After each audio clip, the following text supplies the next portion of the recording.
he said he will work and he will wait his time until the opportunity comes for this in this constituency. That time is now. Time come. Comrades, I take great pleasure in introducing to you your next member of parliament that I will also have the pleasure of walking up Duke Street with when the next Prime Minister of Jamaica will start his term in Jamaica. Comrades, help me welcome a son of the soil, your homeboy, your future. Comrades!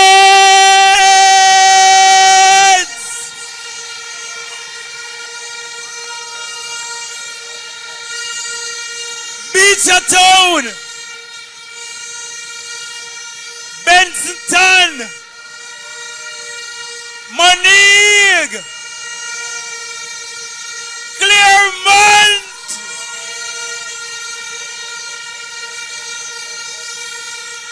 when I say people, you say power.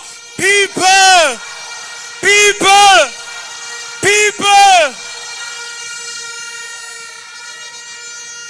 We say PNP because PNP believe in the people. And PNP give people the power. So I'm going to do that again. People! People!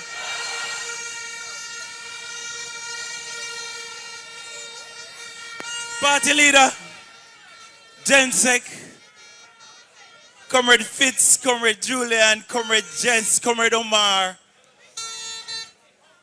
all the other comrades on the platform. Welcome to the heart of the People's National Party. Welcome to Southeast St. Anne.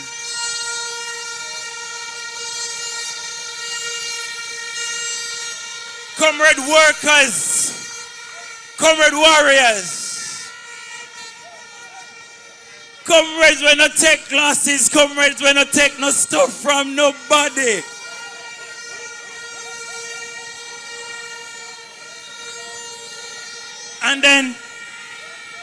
And then, me have a couple people who I want to big up. Because my wife there, you know. So I want to heal up wifey.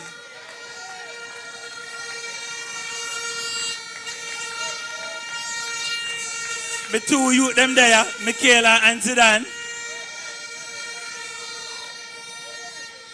And I think one of my brothers, I think Patrick is here somewhere. And Patrick is here with his partner as well. We don't know where I'm there. But comrades, of course, there's one person who is not here. One person who is not here. My brother, Ezekiel. And all I want to say tonight is, rest well, brother. Rest in power. And we are going to do this. We are going to do this for you. Comrades, I want to begin with something which is quite obvious.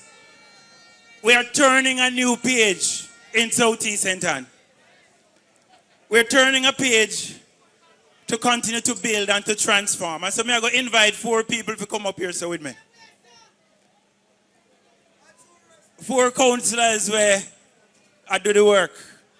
4 councillors committed to making sure this place become all that it can be. Councillor, go here again. Come here, brethren. Councillor Harty, come here, sister. Councillor Trumpet Bell, come up here, brethren. Councillor Lloyd, the organizer of this thing, Garrick.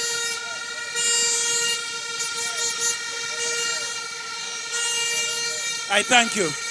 And I look forward to the work that we're going to do together. I love. One love. Comrades, it is a tremendous honor to stand here, not only as a candidate, but as a son of this soil. I'm yard. I also me come from. I also me stay. I also me serve. I also we intend to change. So tonight we're not only launching a campaign, we're launching a movement to transform Southeast St. Ann. And I have the great pleasure of standing on the shoulders of some giants. I'm standing on the shoulder of Ivan Lloyd. I'm standing on the shoulder of Seymour Foggy Mullings. I'm standing on the shoulder of Aluna Samba. And I'm standing on the shoulders of Lisa Hanna. May I learn from them? May I learn from them? I'm going to honor them, and I'm going to make sure I build on their legacy.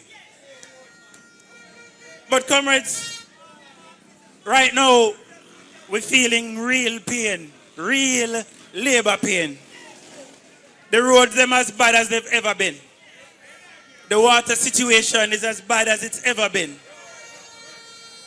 And you know the worst part of this? The worst part of this is that I don't think this government, this uncaring government, realizes the harm that they're doing to us as a people. But I want to tell you something, comrades. I want to tell you that there is another way. I want to tell you that there is a way of justice. The PNP way is the way of justice.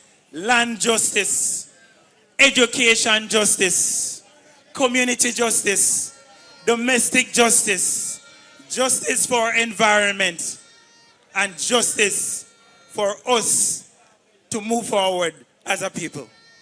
And the only way I know to deliver, the only way I know that we can truly create a just society is to make sure we're delivering results for the people.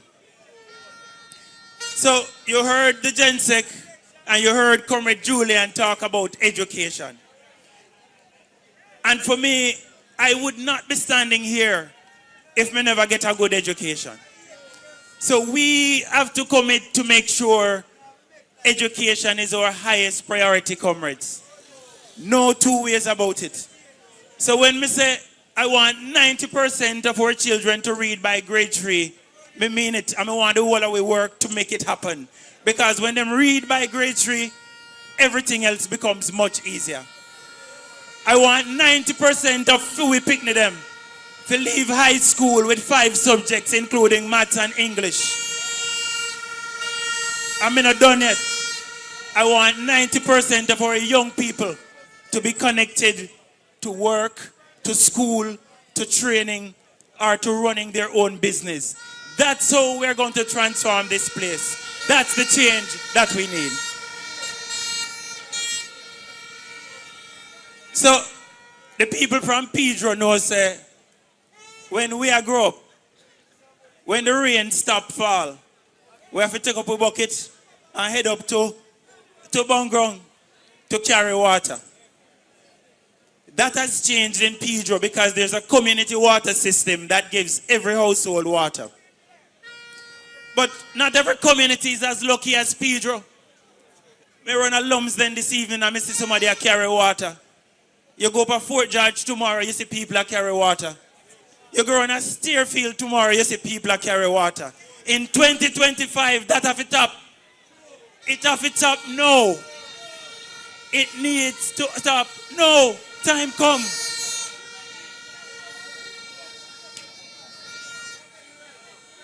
We cannot continue like this. And we need a government that understands that this is unacceptable. We need a government that is committed to making sure that this changes. And that's why we need to win this election. We need to vote out them people here and make sure water not just running at the rivers, water not just in the dams, but water running our pipes.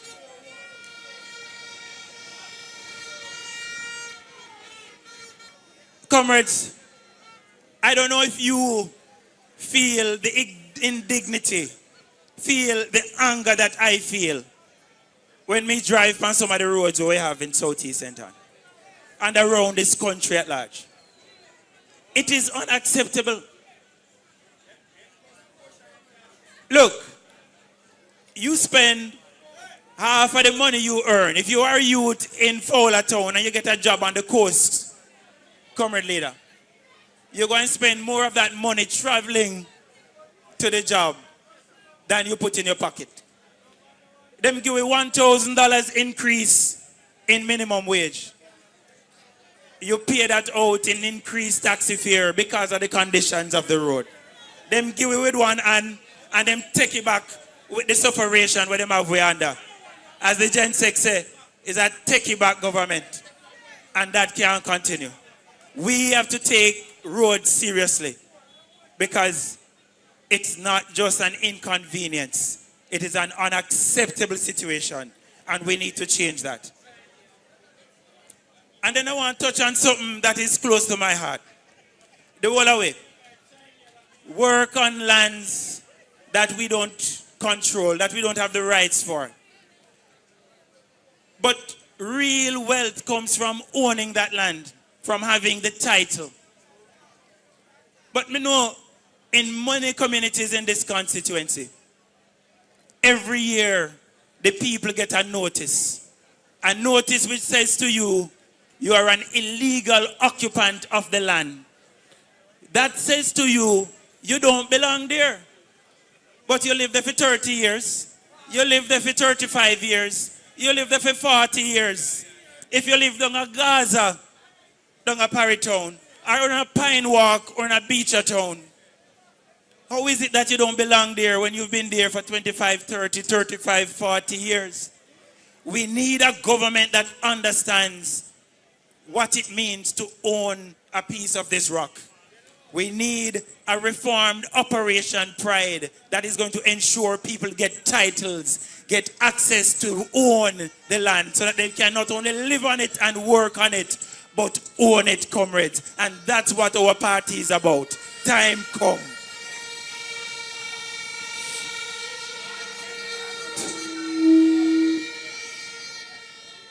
But we have a whole heap of idle lands. As we travel the constituency today, I said to comrade leader, you see the amount of potential that we're driving through. And every day as I walk this constituency, young people come to me and them say, boy, would I use a quarter acre, you know? Could I use a half acre? Could I use a little piece of land to do my own thing? Comrades, time come for us to put those idle lands to use. Too much of our lands are mined out, waiting to be restored or waiting to be mined. Time come for us to make sure we manage those lands so young people can get them to farm.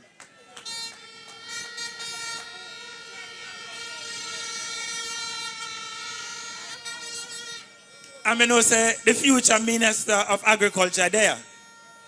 I mean, want to remind him because I know him no, but I say to you, Comrade Jensek, the possibilities for agriculture in this constituency are endless.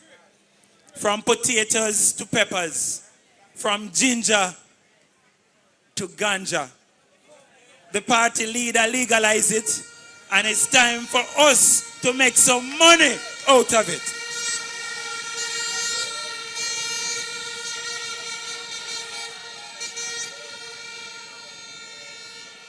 Now, comrades, me believe every family should have a solid roof over them head.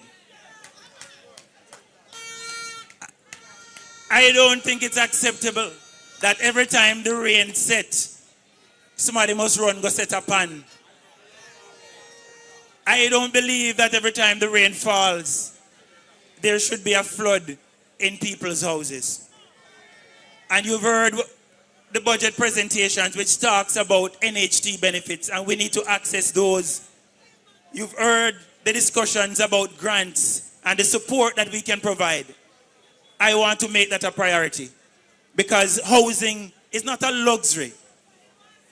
It is about dignity. It's about making sure that we can live in dignity. And so That is why I am making that a priority. To work with my team, to work with the civil society organization, to work with the academic institutions, to find affordable local solutions to the housing problems that we face. I know I want to say a thing or two to the young people. I'm going to say this straight. Youth and youth. Youth and youth. And youth. A few no time now. This election is about young people. This election is a young people election. This election is a young people election. So, down at Southeast, we are going to do a couple things. We want to make sure we see our young people leading in agriculture. We want to make sure we see our young people leading in artificial intelligence. And I don't want to see our young people only scroll through on social media. I want to see our young people create social media content.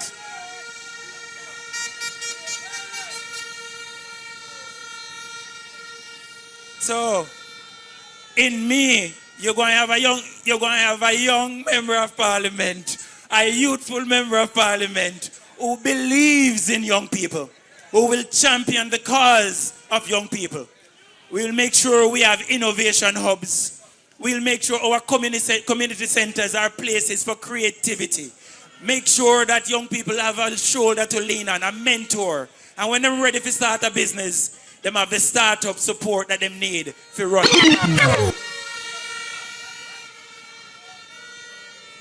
All over the world, everyone is in a eat to the right. Now, I feel like I want to do the Shabarangs part, because better day, no matter where the world wants it, better.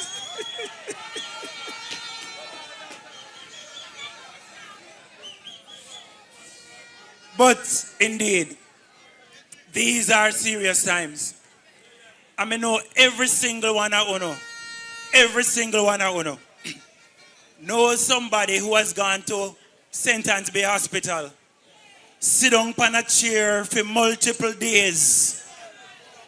And when them finally get a bed sometimes, it is too late. And then of course there's the runaround. We can't find the doctor, we can't find the specialist, we can't get the test. We can't get the medicine. Comrades, this is one, if for no other reason, we have to vote them out, because them no care and them no know nothing about health care. We have to vote them out. They don't know what it takes to take care of the health of our people. So, we need to expand our network of clinics. We need to reopen clinics that have been closed. And of course, we want to make sure that we have mobile health services for those far, hard to reach places, from Blackstonage to Mackney and everywhere else in between. So, as I wrap up, today is a special day. Special because me and you there, so. But also special because it's the 23rd of April and my mother's birthday.